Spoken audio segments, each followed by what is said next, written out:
SSLC public എക്സാമിന് പോകുന്നവർ എന്തായാലും പഠിച്ചിരിക്കേണ്ട ചോദ്യങ്ങളാണ്. ഒരു കാൽക്കുലേറ്റഡ് പ്രഡിക്ഷൻ വീഡിയോ ആണ് ഇവിടെ ചെയ്യാൻ പോകുന്നത്. സാർ എന്താ ഈ കാൽക്കുലേറ്റഡ് പ്രഡിക്ഷൻ എന്ന് പറഞ്ഞാൽ? എടാ ഇത്രയേ ഉള്ളൂ. ഗവൺമെൻറ് ഓൾറെഡി SCRT ഓൾറെഡി നമുക്ക് 3 സെറ്റ് ക്വസ്റ്റ്യൻ പേപ്പർ ഫിസിക്സിന് തന്നിട്ടുണ്ട്, ബാക്കിയുള്ള സബ്ജക്റ്റിനും തന്നിട്ടുണ്ട്, ഫിസിക്സ് തന്നിട്ടുണ്ടല്ലോ. അതിൽ ചില ചോദ്യങ്ങൾ വീണ്ടും വീണ്ടും അല്ലെങ്കിൽ ചില ചോദ്യങ്ങൾ ടൈപ്പ് വീണ്ടും വീണ്ടും ഇതേ പേപ്പറിൽ തന്നെ റിപ്പീറ്റഡ് ആയി വരുന്നുണ്ട്. പബ്ലിക് എക്സാമിന് മുൻപ് നടന്ന മോഡൽ എക്സാമിന് വന്നിട്ടുണ്ട്, ക്രിസ്മസ് എക്സാമിന് വന്നിട്ടുണ്ട്. അങ്ങനത്തെ ചോദ്യങ്ങൾ എന്തായാലും പബ്ലിക് എക്സാമിന് വന്നേ പറ്റുള്ളൂ. അങ്ങനത്തെ സെലക്റ്റഡ് ചോദ്യങ്ങൾ ഓരോ ചാപ്റ്ററിൽ ഏതാണെന്നാണ് ഞാനിവിടെ പറഞ്ഞുതരാൻ പോകുന്നത്. അപ്പോൾ എന്തായാലും ഈ ചോദ്യങ്ങൾ പഠിച്ചേ പറ്റുള്ളൂ. ഈ ചോദ്യങ്ങൾ പഠിച്ച A ഗ്രേഡ് കിട്ടും, A+ കിട്ടും എന്നുള്ള കാര്യം പരീക്ഷയുടെ ആക്ച്വൽ ഡിഫിക്കൽട്ടിനെ ഡിപ്പെൻഡ് ചെയ്യും. പക്ഷേ ഇത് പഠിക്കാതെ നിങ്ങൾക്ക് എന്തായാലും A ഗ്രേഡ് പോയിട്ട് A+ ഒന്നും കിട്ടാൻ പോകുന്നില്ല, ചിലപ്പോൾ പാസ് പോലും ആവില്ല. അപ്പോൾ അത്ര ഇമ്പോർട്ടൻ്റ് ആണ് ഈ ഒരു ക്വസ്റ്റ്യൻസ്. ഇനി ഇതിൻ്റെ കംപ്ലീറ്റ് സൊല്യൂഷൻസ് ഇത് മാത്രമല്ല, അതല്ലാതെ ഇമ്പോർട്ടൻ്റ് ആയിട്ടുള്ള കുറേ ക്വസ്റ്റ്യൻസ് ഉണ്ട്. എല്ലാം നമ്മൾ എന്ത് ചെയ്യുന്നതായിരിക്കും, ട്യൂസ്ഡേ വൈകുന്നേരം 7:30 ലൈവിൽ ഷുവർ ക്വസ്റ്റ്യൻ ലൈവിൽ ചെയ്യുന്നതായിരിക്കും. അപ്പോൾ ആൻസർ വേണമെങ്കിൽ ആ ലൈവിൽ വന്ന് കുത്തിരിക്കുക, ഫുള്ള് നമുക്ക് പഠിക്കാം. എന്നെങ്കിലും ചോദ്യങ്ങൾ നോക്കി വെച്ചോ, ഓരോരോ ചാപ്റ്റർ നമുക്ക് നോക്കാം. സൗണ്ട് വേവ്സ് എന്ന് പറഞ്ഞ ചാപ്റ്ററിൽ ഇതുപോലെ ഒരു ഗ്രാഫ് തന്നിട്ട് ചോദിക്കും, എന്താണ് ആംപ്ലിറ്റ്യൂഡ്, എന്താണ് ഫ്രീക്വൻസി, ചിലപ്പോൾ സ്പീഡ് ആയിരിക്കും ചോദിക്കുക, ടൈം പീരീഡ് ചോദിക്കാം. എന്ത് ചോദിച്ചാലും ഇങ്ങനത്തെ 2-3 ചോദ്യങ്ങൾ പഠിച്ചു വെച്ച് കഴിഞ്ഞാൽ ഇത് പരീക്ഷയിൽ ഓൾമോസ്റ്റ് ഷുവറാണ് വന്നിരിക്കും. നിങ്ങൾക്കത് ഫുൾ മാർക്ക് കിട്ടുകയും ചെയ്യും. 3-4 മാർക്കിനൊക്കെയാണ് വരിക. ഓക്കെ, അപ്പോൾ പഠിക്കാതെ പറ്റില്ല. പിന്നെ ചോദിക്കാൻ പോകുന്നത് ഇങ്ങനത്തെയാണ്. ഇത് കാണുമ്പോൾ പേടിയാവുന്ന സംഭവം ഇത്രയേ ഉള്ളൂ. ഒരു സാധനം വൈബ്രേറ്റ് ചെയ്ത് ട്യൂണിംഗ് ഫോർക്ക് വൈബ്രേറ്റ് ചെയ്തിട്ട് വേറെ ടേബിളിലും എല്ലാം കൊണ്ട് വെക്കുന്നോ, അല്ലെ വേറെ എന്തെങ്കിലും സാധനത്തിന് മുകളിൽ കൊണ്ട് വെക്കുന്നോ, അപ്പോൾ എന്താ സംഭവിക്കാന്നൊക്കെ ചോദിക്കും. ആൻസർ എന്താ, ബേസിക്കലി ഫോസ്റ്റ് വൈബ്രേഷൻ ആയിട്ട് റിലേറ്റഡ് ആയിരുന്ന സംഭവം. ഓക്കെ, അപ്പോൾ ഫോസ്റ്റ് വൈബ്രേഷൻ എന്താണെന്ന് പഠിച്ചു വെക്കുക. അതിനോടൊപ്പം തന്നെ റെസണൻസ് എന്താണെന്നും കൂടി ഒന്ന് പഠിച്ചു വെക്കുക. ഓക്കെ, ഈ 2 സാധനം പഠിച്ചു വെച്ചോളാം. ഇത് ഒന്നെങ്കിൽ 2 കൂടി ചേർത്തിട്ട് അല്ലെങ്കിൽ ഏതെങ്കിലും ഒന്ന് വെച്ചിട്ട് ഒരു ചോദ്യം ഓൾമോസ്റ്റ് ഷുവറാണ്. എന്താ പോസ്റ്റ് വൈബ്രേഷൻ ആണ്? നമ്മളൊരു സാധനത്തിൻ്റെ വൈബ്രേറ്റ് ഇപ്പിച്ചിട്ട് വേറെ സാധനത്തിൻ്റെ കോൺടാക്റ്റിൽ വെച്ച് കഴിഞ്ഞാൽ രണ്ടാമത്തോനും വൈബ്രേറ്റ് ആണ് പോസ്റ്റ് വൈബ്രേഷൻ. 2 പേരുടെയും ഫ്രീക്വൻസി സെയിം ആണെങ്കിൽ, അതായത് വൈബ്രേറ്റ് ചെയ്യുന്ന സാധനത്തിൻ്റെയും മറ്റവൻ്റെ നാച്ചുറൽ ഫ്രീക്വൻസി സെയിം ആണെങ്കിൽ അതിനെ റെസണൻസ് എന്ന് വിളിക്കും. മാക്സിമം ആംപ്ലിറ്റ്യൂഡ് ഉണ്ടാവും. ഇത്രയുള്ള സംഗതി. അപ്പോൾ അതെന്തായാലും ചോദ്യം വന്നിരിക്കും. പരീക്ഷയിൽ വന്നു കഴിഞ്ഞാൽ ഈസി ആയിട്ട് കൂടി ചെയ്ത് വെച്ചാണ്. പിന്നുള്ളത് ഈ എക്കോ വെച്ചുള്ള ചോദ്യമാണ്. അത് നമ്മൾ എനിക്ക് തോന്നുന്നു SCRT പേപ്പറിൽ നോക്കുകയാണെങ്കിൽ 2ഓളം പേപ്പറിൽ സെയിം ടൈപ്പ് ചോദ്യമുണ്ട്. മോഡൽ എക്സാമിലും ഉണ്ടായിരുന്നു, പബ്ലിക്കിലും വരാൻ ഭയങ്കര അധികം ചാൻസ് ഉണ്ട്. അപ്പോൾ ഒരു കുട്ടി ഒച്ച ഉണ്ടാക്കി കഴിഞ്ഞാൽ ഒരു ഭിത്തി ഉണ്ട്, എക്കോ കേൾക്കണമെങ്കിൽ എത്ര ഡിസ്റ്റൻസ് ഉണ്ടാവണം, ഇത്രയും ടൈമിൽ കേട്ട് കഴിഞ്ഞാൽ എക്കോ ഉണ്ടാവുമോ. അപ്പോൾ 2-3 ചോദ്യങ്ങൾ നിങ്ങൾ അന്ന് ചെയ്ത് വെച്ച് കഴിഞ്ഞാൽ ഇതുപോലത്തെ ചോദ്യം പരീക്ഷയിൽ വരാൻ വളരെയധികം ചാൻസ് ഉണ്ട്, നിങ്ങൾക്ക് ഉത്തരം കൊടുക്കാൻ പറ്റും. പിന്നുള്ളത് ഇങ്ങനത്തെ ചോദ്യമാണ്. എന്താണ് ബേസിക്കലി ഞാൻ ക്വസ്റ്റ്യൻ തന്നെ വായിക്കാം. അതാ കംപ്രഷനും റെയർ ഫ്രാക്ഷനും തമ്മിൽ ഡിസ്റ്റൻസ് വരും, എന്നിട്ട് എന്താണ് 2 സെക്കൻഡ് ആണെന്നൊക്കെ പറയും. ഇത്രയും ഡിസ്റ്റൻസ് ട്രാവൽ ചെയ്യാൻ എത്രയാണ് വേവ് ലെങ്ത്? അവിടെ ഒന്നുമില്ല. കംപ്രഷനും അടുത്ത കംപ്രഷനും തമ്മിൽ ഡിസ്റ്റൻസ് ആണ് വേവ് ലെങ്ത്. കംപ്രഷൻ്റെ റെയർ ഫ്രാക്ഷൻ തമ്മിൽ ഡിസ്റ്റൻസ് എന്താണ്? വേവ് ലെങ്തിൻ്റെ പകുതിയാണ്. അപ്പോൾ വേവ് ലെങ്ത് ഇതിന് ഡബിൾ ആയിരിക്കും, 35 ആയിരിക്കും ഉണ്ടാവുക. പിന്നെന്താണ് ഈ സ്പീഡ് നിന്ന് കാൽക്കുലേറ്റ് ചെയ്തൂടെ? സ്പീഡ് എന്ന് പറഞ്ഞാൽ ഡിസ്റ്റൻസ് ബൈ ടൈമാണ്. അപ്പോൾ ഇന്ന് കാൽക്കുലേറ്റ് ചെയ്താൽ വലിയ 700 കിട്ടും. എന്നിട്ട് വേവ് ലെങ്ത് ചോദിച്ചാൽ എന്താ? വേവ് ലെങ്ത് നമ്മൾ കണ്ടുപിടിച്ചു. ഫ്രീക്വൻസി ചോദിച്ചാൽ എന്താ? V = λf എന്ന് പറഞ്ഞ ഫോർമുല ഉപയോഗിക്കുക. വിയും ലാംഡയും കണ്ടുപിടിച്ച് കഴിഞ്ഞാൽ ഫ്രീക്വൻസി ഓട്ടോമാറ്റിക്കലി കിട്ടും. അപ്പോൾ ഈ V = λf ഫോർമുല ബേസ്ഡ് ആയിട്ട് ഒരു ചോദ്യം ഈ ചാപ്റ്ററിൽ നിന്ന് നിങ്ങൾക്ക് എക്സ്പെക്ട് ചെയ്യാം. ഇത്രയും ചോദ്യങ്ങൾ എന്തായാലും പഠിച്ചേ പറ്റുള്ളൂ. ഇത് പഠിച്ചു പോയില്ലെങ്കിൽ പണി കിട്ടും. ഓക്കെ, അത്രേ പറയാനുള്ളൂ ഈ ഒരു ചാപ്റ്ററിൻ്റെ കാര്യത്തിൽ. ഇതാണ് ഷുവർ ക്വസ്റ്റ്യൻസ്. അതല്ലാത്ത ക്വസ്റ്റ്യൻസ് നമ്മൾ ചെയ്യണം, പക്ഷേ ഞാൻ പറയാം ഇതാണ് ഷുവർ ക്വസ്റ്റ്യൻസ്. ലെൻസസിൽ എന്തായാലും റേ ഡയഗ്രാം വന്നിരിക്കും. ഓക്കെ, അപ്പോൾ ഒന്നെങ്കിൽ ഇതിൽ മിസ്റ്റേക്ക് എന്താണ് കറക്റ്റ് ചെയ്യാന്ന് വെച്ചുള്ള ചോദ്യങ്ങളായിരിക്കാം, അല്ലെങ്കിൽ ഫുൾ റേ ഡയഗ്രാം ആയിരിക്കാം. അതായത് ഇങ്ങനെ ഒരു ലെൻസ് വന്നിട്ട് ഇവിടെ ഒബ്ജക്റ്റ് വെച്ച് കഴിഞ്ഞാൽ ഫുൾ റേ ഡയഗ്രാം വരയ്ക്കാൻ പറയാം. ഓക്കെ, അപ്പോൾ അതെങ്ങനെ വേണമെങ്കിൽ ചോദിക്കാം. ആകെ നമ്മുടെ കോൺവെക്സ് ലെൻസിൻ്റെ 5 കേസും കോൺകേവ് ലെൻസിൻ്റെ 2 കേസേ പഠിക്കാനുള്ളൂ. അത് 2ഉം പഠിച്ചു വെച്ചാൽ മതി, സിമ്പിളാണ്. ഓക്കെ, പഠിച്ചു വെച്ചാൽ ഏത് ചോദ്യം വന്നാലും ചെയ്യാൻ പറ്റും, അത് ഉറപ്പാണ്. പിന്നുള്ളത് നമ്മുടെ ന്യൂമറിക്കലാണ്.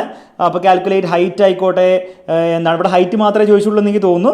പക്ഷേ ഇമേജ് ഡിസ്റ്റൻസ് ചോദിക്കാം, ഫോക്കൽ ലെങ്ത് ചോദിക്കാം, എന്താണെങ്കിലും ആ ഫോർമുലകൾ പഠിച്ചു വെക്കുക. F = uv/u+v എന്നുള്ള ഫോർമുലയും ബാക്കിയുള്ള ഫോർമുലയും നിങ്ങൾ പഠിച്ചു വെച്ചാൽ uv/u+v അല്ല uv/u-v ആണേ, മിററിനാണ് u+v, നമുക്ക് പഠിക്കാനില്ല അവിടെ. അപ്പോൾ ഇതൊന്ന് പഠിച്ചു വെക്കുക. വിൻ്റെ ഫോർമുലയും യുവിൻ്റെ ഫോർമുലയൊക്കെ ഒന്ന് പഠിച്ചു വെച്ച് ഈസി ആയിട്ട് ഏത് ചോദ്യം വന്നാലും നിങ്ങൾക്ക് ചെയ്യാവുന്നതാണ്. അപ്പോൾ ഇങ്ങനത്തെ ഒരു ന്യൂമറിക്കൽ ചോദ്യം ഈ ഒരു ചാപ്റ്ററിൽ നിന്ന് ഈ ഒരു ചാപ്റ്ററിൽ നിങ്ങൾ എന്തായാലും എക്സ്പെക്റ്റ് ചെയ്യണം. 3rd ചാപ്റ്ററിലേക്ക് നമ്മൾ വരികയാണെങ്കിൽ vision and world of colours and വിഷനിൽ ഒന്ന് ഈ ഡിസ്പേർഷൻ. ഇതെന്താണ്? ഡിസ്പേർഷനാണ്. ഇതിന് ഡിസ്പേർഷൻ്റെ കാരണങ്ങൾ ചോദിക്കാം. എന്തുകൊണ്ടാണ് റെഡിന് കുറച്ച് ഡീവിയേഷൻ ഉള്ളത്? അപ്പോൾ റെഡിന് എന്താണ് തരംഗദൈർഘ്യം വളരെ കൂടുതലാണ്, വേവ് ലെങ്ത് കൂടുതലാണ്, അതുകൊണ്ടാണെന്നുള്ള റീസണൊക്കെ ഒന്ന് പഠിച്ചു വെച്ചേക്ക്. ഡിസ്പേർഷന് ഡെഫിനേഷൻ കൂടി ഒന്ന് പഠിച്ചു വെച്ചേക്ക്. ഓക്കെ, പിന്നെന്താണ് ഈ കോംപ്ലിമെൻ്ററി കളർ എന്താണ്, സെക്കൻഡറി കളർ ഏതാണ്, അതിൻ്റെ ആ മൊത്തം പരിപാടി ഒന്ന് പഠിച്ചു വെച്ചേക്ക്. അതിൽ നിന്ന് ഒരു ചോദ്യം ഓൾമോസ്റ്റ് ഉറപ്പാണ്. ഓക്കെ, റെഡും ഗ്രീനും ചേർന്ന എന്ത് കിട്ടും, ഗ്രീനും ബ്ലൂവും ചേർന്ന എന്ത് കിട്ടും, അത് വെച്ചിട്ടുള്ള ഒരു ചോദ്യം ഓൾമോസ്റ്റ് ഉറപ്പാണ്. അതിനോട് അസോസിയേറ്റ് ആയിട്ടുള്ള ചോദ്യമാണ് ഇങ്ങനത്തെ ചോദ്യം. അതായത് ഗ്രീൻ ലീവ്സ് ഉള്ള ഒരു പ്ലാന്റ്, റെഡ് ഫ്ലവേഴ്സ് ഉണ്ട്, ഇതിൻ്റെ റെഡ് ലൈറ്റിൽ കൊണ്ട് വെച്ചാൽ ഇതിൻ്റെ കളർ എന്തായിരിക്കും, ഗ്രീൻ ലൈറ്റിൽ കൊണ്ട് വെച്ചാൽ ഇതിൻ്റെ കളർ എന്തായിരിക്കും, അത് വെച്ചിട്ടുള്ള ടെക്സ്റ്റ് ബുക്കിലുണ്ട്.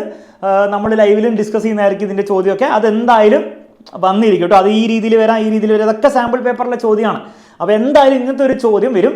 ഇത് വന്നിട്ടില്ലെങ്കിൽ ഫിൽറ്റർ വെച്ചിട്ട്, ഒരു ഫിൽറ്ററിൽ കൂടെ ലൈറ്റ് കടത്തി വിട്ടാൽ, ഗ്രീൻ ഫിൽറ്റർ ആണെങ്കിൽ റെഡ് ലൈറ്റ് കടത്തി വിട്ടാൽ ഏത് ലൈറ്റ് ആയിരിക്കും പുറത്ത് വരിക. അപ്പോൾ ഒന്നെങ്കിൽ ഈ ഏത് കളറിൽ കാണും റിഫ്ലക്ഷൻ ബേസ്ഡ് ആയിട്ട്, അല്ലെങ്കിൽ മറ്റേ ഫിൽറ്റർ ബേസ്ഡ് ആയിട്ട് ഒരു ചോദ്യം ഉറപ്പാണ്, പഠിച്ചു വെക്കണം. ഓക്കെ, പിന്നെ ഈ ചാപ്റ്ററിൽ എന്തായാലും ഒരു ചോദ്യം വരാൻ ചാൻസ് ഉണ്ടെങ്കിൽ അത് നമ്മുടെ ഐ ഡിഫക്ട്സ് എന്നാണ്. അപ്പോൾ ഒന്നെങ്കിൽ മയോപ്പിയ എന്നോ അല്ല ഹൈപ്പർ മെട്രോപ്പിയ എന്നോ, എന്താണ് ഡിഫക്റ്റ് എന്ന് ചോദിക്കും. പിന്നെ ചിലപ്പോൾ റേ ഡയഗ്രം വരയ്ക്കാൻ പറയും. പിന്നെ ഇതിൻ്റെ റീസൺസ് ചോദിക്കും. ഇവിടെ റീസൺസ് ചോദിച്ചിട്ടുണ്ട്, റീസൺസ് ചോദിക്കും. പിന്നെ എങ്ങനെയാണ് ഈ ഡിഫക്റ്റ് കറക്റ്റ് ചെയ്യുക, അത് രണ്ടെണ്ണേ ആകെ പഠിക്കാനുള്ളൂ. പിന്നെ പ്രസ് ബയോപ്പിയയിൽ വേറെ കൂടുതലൊന്നുമില്ല. ഈ മയോപ്പിയ ഹൈപ്പർ മെട്രോപ്പിയയിൽ ഈ പറഞ്ഞ കാര്യങ്ങളൊക്കെ പഠിച്ചു വെച്ചാൽ നിങ്ങൾക്ക് എന്താണ് ഒരു 3 മാർക്ക് വെറുതെ ഈ ചാപ്റ്ററിൽ നിന്ന് കിട്ടുന്നതായിരിക്കും. അപ്പോൾ അത്രയാണ് ആ ചാപ്റ്റർ പഠിക്കാനുള്ളത്. മാഗ്നറ്റിക് എഫക്ട്സിലേക്ക് വരുമ്പോൾ എന്തായാലും ഇങ്ങനത്തെ ഒരു ചോദ്യം, ഇത് നിങ്ങൾ മോഡൽ എക്സാമിൽ കണ്ടിട്ടുണ്ടാവും, സാമ്പിൾ പേപ്പറിൽ ഉള്ളതാണിത്. അപ്പോൾ അത് പഠിച്ചു പോയിക്കോ. ലെഫ്റ്റ് ഹാൻഡ് റൂൾ ഉപയോഗിച്ചിട്ടാണ് ചെയ്യേണ്ടത്. ഇതേ ചോദ്യം പഠിച്ചു പോയാൽ മതി വരും. അല്ലെങ്കിൽ ഈ ടൈപ്പ് ബേസിക്കലി ഈ ലെഫ്റ്റ് ഹാൻഡ് റൂൾ ഉപയോഗിക്കേണ്ട ഒരു ചോദ്യം എന്തായാലും വന്നിരിക്കും. ഓക്കെ, അതേപോലെ സോളിനോയിഡിൻ്റെ പോൾസ് കാണാൻ വേണ്ടിയിട്ട് ഒന്നെങ്കിൽ ഈ സിമ്പിൾ ടൈപ്പ് ചോദ്യം വരാം. അതിൻ്റെ അതിൽ കുറച്ചുകൂടി ലെവൽ കൂടിയ ഒരു ചോദ്യം ഉണ്ടായിരുന്നു CRT ക്വസ്റ്റ്യൻ പേപ്പറിൽ. എന്തായാലും ബേസിക്കലി പോള് കണ്ടുപിടിക്കാം. റൈറ്റ് ഹാൻഡ് റൂൾ വെച്ചിട്ട് പോൾ കണ്ടുപിടിക്കുക. ബേസിക്കലി ഇങ്ങനെ പിടിച്ചു കഴിഞ്ഞാൽ കറണ്ട് ഡയറക്ഷനിൽ ഇങ്ങനെ ഫിംഗേഴ്സ് പിടിച്ചാൽ ഈ തമ്പ് എന്ത് കാണിക്കും, നോർത്ത് പോൾ കാണിക്കുക, അത്രേ ഉള്ളൂ. അപ്പോൾ ഇതൊന്നും ചെയ്യാൻ അറിയില്ലെങ്കിൽ ലൈവിൽ വന്നിട്ട് പഠിക്കുക. ഓക്കെ, പിന്നെ ഈ ചാപ്റ്ററിൽ വെച്ച് ചോദിക്കാനുള്ളത് നമ്മുടെ മൂവിംഗ് കോയിൽ ലൗഡ് സ്പീക്കറിനെയാണ്. അതിൻ്റെ പാർട്സ് ഒന്ന് പഠിച്ചു വെക്കുക, വർക്കിംഗ് പ്രിൻസിപ്പിൾ പഠിച്ചു വെക്കുക, എനർജി ചേഞ്ച് പഠിച്ചു വെക്കണം. ബേസിക്കലി എന്താണോ ഇലക്ട്രിക് എനർജി, സൗണ്ട് എനർജി ആവും, അത്രേ ഉള്ളൂ അല്ലേ. അത് പഠിച്ചു വെക്കുക. പിന്നെ വർക്കിംഗ് കൂടെ പഠിച്ചു വെച്ചു. ഇവിടെ വർക്കിംഗ് ചോദിച്ചിട്ടില്ല, പക്ഷേ പരീക്ഷയിൽ ചിലപ്പം 3 മാർക്കിൻ്റെ ചോദ്യമോ 4 മാർക്കിൻ്റെ ചോദ്യം ആക്കാൻ ചാൻസ് ഉണ്ടെങ്കിൽ വർക്കിംഗ് കൂടെ ചോദിക്കാൻ ചാൻസ് ഉണ്ട്. അത്തരമുള്ള ആ ചാപ്റ്റർ എന്തായാലും പഠിച്ചു വെക്കേണ്ട കാര്യങ്ങൾ. ഓക്കെ, പിന്നെ ഇലക്ട്രിക് എനർജി ചാപ്റ്ററിൽ നമ്മൾ നോക്കുകയാണെങ്കിൽ എന്തായാലും ഇതുപോലത്തെ ഒരു ന്യൂമറിക്കൽ വരും. ഒന്നെങ്കിൽ H=I²RT ഉപയോഗിച്ചുള്ള ന്യൂമറിക്കൽ, അല്ലെങ്കിൽ V²/R×T ഉപയോഗിച്ചുള്ള ന്യൂമറിക്കൽ, അല്ലെങ്കിൽ VIT, ഏതെങ്കിലും ഒരു ഫോർമുല ഉപയോഗിച്ചുള്ള ന്യൂമറിക്കൽ വരും. ഇനി ഇത് വന്നില്ലെങ്കിൽ പവറിൻ്റെ ന്യൂമറിക്കൽ എന്തായാലും വരും. പവറിൻ്റെ ഒന്നുമില്ല, I²R, V²/R, VI. എന്തായാലും ഒരു ന്യൂമറിക്കൽ ഇവിടുന്ന് വന്നേ പറ്റുള്ളൂ. പഠിച്ചു പോയിക്കോ. ഒരു 2-3 ന്യൂമറിക്കൽ പഠിച്ചാൽ ഏത് വന്നാലും ചെയ്യാൻ പറ്റുന്ന രീതിയിലാണ് കേട്ടോ. പിന്നെ ഈ ചാപ്റ്ററിലെ മറ്റൊരു ന്യൂമറിക്കൽ ടൈപ്പ് ചോദ്യമാണ് എനർജി കണ്ടുപിടിക്കാൻ വേണ്ടിയിട്ട്. 60 വാട്ടിൻ്റെ 3 മണിക്കൂർ ഉപയോഗിക്കുന്നു, 6 ലാമ്പ് ഉണ്ട്, 40 വാട്ടിൻ്റെ 4 മണിക്കൂർ ഉപയോഗിക്കുന്നു, എത്ര എനർജി, ഈ ഫോർമുല ഉപയോഗിച്ച് പരിപാടി തീർക്കുക. Energy = power × ടൈം/1000. ഇത് ഉപയോഗിച്ചിട്ട് 2 ചോദ്യങ്ങളെങ്കിലും നിങ്ങൾ ചെയ്തിട്ടുണ്ടെങ്കിൽ ഇങ്ങനത്തെ ചോദ്യം വന്നാൽ ഈസി ആയിട്ട് ഉത്തരം കൊടുക്കാൻ പറ്റും. അപ്പോൾ ഇതാണ് ഈ ചാപ്റ്ററിലെ പ്രഡിക്ഷൻ ചോദ്യങ്ങൾ, കാൽക്കുലേറ്റഡ് പ്രഡിക്ഷൻ ചോദ്യങ്ങൾ. ഇതിൽ എത്രയൊക്കെ വരുന്ന എല്ലാം വരില്ല ഒബ്വിയസ്ലി എക്സാമിൽ, പക്ഷേ നല്ലൊരു ശതമാനം വരും. അതിൻ്റെ ഗുണം നിങ്ങൾക്ക് ഉണ്ടാവും.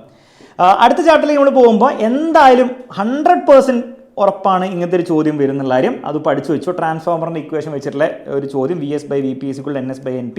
ആ ഇക്വേഷനും ഉണ്ട്. പിന്നെ കറണ്ടിൻ്റെ ഇക്വേഷൻ VP/IP = VS/IS എന്ന് പറഞ്ഞ ഇക്വേഷൻ വെച്ചിട്ട് ഒരു ചോദ്യം ഓൾമോസ്റ്റ് 100% ഷുവറാണ്.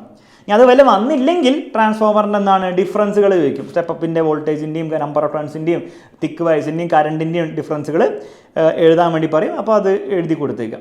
പിന്നെ ഈ ചാപ്റ്ററിലുള്ള വീണ്ടും 100% ഷുവർ സാധനമാണ്. നിങ്ങൾ മോഡൽ എക്സാം പേപ്പർ എടുത്തോ, നിങ്ങൾ എന്താണ് SCRT പേപ്പേഴ്സ് എടുത്തോ. SCRT പേപ്പറിൽ 3-2 എന്തായാലും ഇതുണ്ട്. മോഡൽ എക്സാമിനും ഉണ്ട്. ബേസിക്കലി എന്താണ് AC ജനറേറ്റർ, DC ജനറേറ്റർ. അപ്പോൾ അവിടെ ബേസിക് കാര്യങ്ങളൊക്കെ പഠിച്ചു. DC ജനറേറ്റർക്ക് എങ്ങനെയാണ് കണ്ടുപിടിക്കുക, സ്പ്ലിറ്റ് റിംഗ് ആണ് DC ജനറേറ്ററാണ്, സ്ലിപ്പ് റിംഗ്സ് ഫുൾ റിംഗ്സ് ആണെങ്കിൽ AC ജനറേറ്ററാണ് പഠിച്ചു വെക്കുക. DC ജനറേറ്റർ പുറത്ത് എന്താണ് DC ആയിരിക്കും ഉണ്ടാവുക, പക്ഷേ ഉള്ളിൽ എന്താ ആർമേച്ചറിൽ എന്താണ് AC ആണെന്നുള്ള കാര്യം പഠിച്ചു വെക്കുക. DC ജനറേറ്ററിൻ്റെ ഈ ആർമേച്ചർ കറങ്ങിയാലേ പുറത്ത് DC കിട്ടത്തുള്ളൂ. മാഗ്നറ്റ്സ് ആണ് കറങ്ങുന്നത്, പുറത്ത് AC തന്നെയാണ് വരിക. ഇത്രയും കാര്യങ്ങൾ വെച്ചിട്ടായിരിക്കും ചോദ്യങ്ങൾ വരാൻ പോകുന്നത്. പഠിച്ചു വെച്ചോ. അതൊക്കെ തന്നെ ഇവിടെ ഉള്ളൂ. അതിനെയും മോഡൽ എക്സാമിന് ചോദിച്ചിട്ടുള്ളൂ. അപ്പോൾ ഒന്ന് പഠിച്ചു വെച്ചു. പിന്നെ energy conversion working principle. Energy conversion എന്താണ്?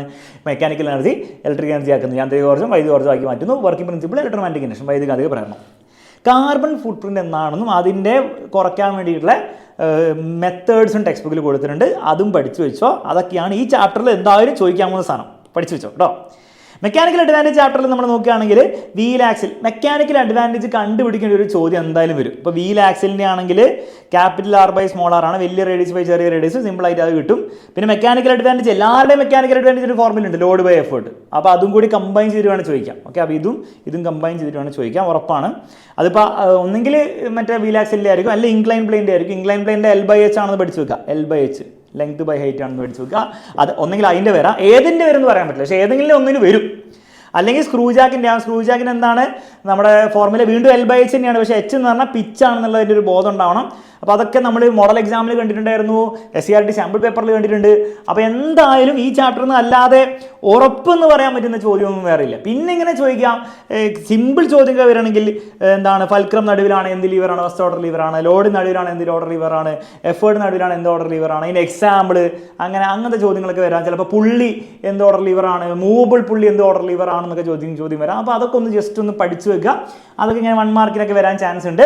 അതല്ലാതെ ന്യൂമറിക്കലായിരിക്കും ഈ പറഞ്ഞ 2 മാർക്സിനും 3 മാർക്സിനും ഈ ചാപ്റ്റർ നിങ്ങൾ എക്സ്പെക്ട് ചെയ്യേണ്ടത്. ഓക്കെ, അപ്പോൾ ഇത്രയും ചോദ്യങ്ങളാണ് ഓൾമോസ്റ്റ് 100% ഷുവറായിട്ട് നിങ്ങളുടെ പരീക്ഷയിൽ നിങ്ങൾ കാണാൻ പോകുന്ന ചോദ്യങ്ങൾ. അപ്പോൾ ഇത് പഠിക്കാതെ പോകരുത് എന്നിട്ട് കാര്യം മാത്രമേ എനിക്ക് പറയാനുള്ളൂ. ഇത് മാത്രം പഠിച്ചാൽ എത്ര കിട്ടുമെന്നൊന്നും അതൊന്നും ഞാൻ പറയാൻ പോകുന്നില്ല, അതെനിക്ക് അറിയില്ല. പക്ഷേ ഇത് പഠിക്കാതെ ഇരിക്കാൻ പറ്റില്ല. ഓക്കെ, ഇതിൻ്റെ ആൻസേഴ്സൊക്കെ വേണ്ടി പ്രോപ്പറായിട്ട് പഠിക്കണമെങ്കിൽ, എക്സ്ട്രാ ചോദ്യങ്ങൾ വെച്ച് പഠിക്കണമെങ്കിൽ ട്യൂസ്ഡേ നടക്കാൻ പോകുന്ന 7:30 ലൈവിന് എല്ലാവരും പങ്കെടുക്കണം. അതിൽ നമ്മൾ കംപ്ലീറ്റ് എല്ലാ ചാപ്റ്ററിൻ്റെ എല്ലാ ടൈപ്പ് ഓഫ് ചോദ്യങ്ങൾ ഡിസ്കസ് ചെയ്യുന്നതായിരിക്കും. എല്ലാവർക്കും പരീക്ഷയിൽ A+ കിട്ടണമെന്ന് എനിക്കും ഭയങ്കര ആഗ്രഹമുണ്ട്. അതിന് എല്ലാ രീതിയിലുള്ള എൻ്റെ വിശ്വസം നേർന്നുകൊണ്ട് വീഡിയോ അവസാനിപ്പിക്കുന്നു. വീഡിയോ യൂസ്ഫുൾ ആയെങ്കിൽ എല്ലാ ഫ്രണ്ട്സിനും ഷെയർ ചെയ്യുക. കമൻറ്റ് ബോക്സിൽ ഒരു കമൻറ്റെങ്കിലും നിങ്ങളിടാം. Okay, all the best.